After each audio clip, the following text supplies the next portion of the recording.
नांदेड जिल्ह्यातील नायगाव तालुक्या येथे छत्री शेळगाव आहे। या गावामध्ये एक दाम्पत्य आहे आणि ते दाम्पत्य उच्च शिक्षित आहे, परंतु त्यांनी शिक्षण सोबतही जोड शेती म्हणून त्यांनी टरबूजाची शेती केली होती। आपण बघू शकता ही टरबूजाची पूर्ण शेती आहे।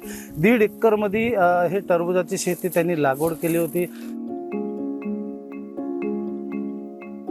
उन्हाळा आला की सर्वत्र टरबूज आणि खरबूजासारख्या फळांची दुकानं आपल्याला दिसायला लागतात। पाणीदार फळ आणि शरीराला थंडावा मिळण्यासाठी टरबूजाची मागणी मोठ्या प्रमाणावर असते।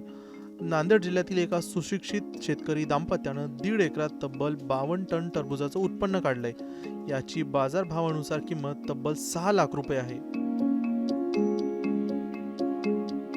नांदेडच्या नायगावमधील छत्री गावचे सालेगावे असं या दाम्पत्याचं नाव आहे। या दाम्पत्यानं नेमकं काय म्हटलंय ते पाहूयात। आम्ही 1.5 एकर शेतीमध्ये उत्पन्न काढल्या, टरबूज केल्या। खत पाणी व्यवस्था त्याची खूप करावं लागते। चांगला मेहनत घेतल्यावर फायदा बकळ आहे सर।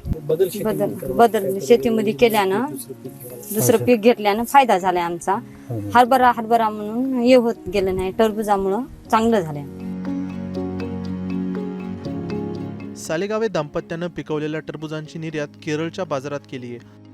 निसर्गाची साथ आणि मेहनत घेतल्यावर शेतीत फायदा होतो हेच सालेगावे दाम्पत्यानं दाखवून दिलंय। नांदेडहून कुवरचंद मंडलेसह ब्युरो रिपोर्ट, मुंबई तक।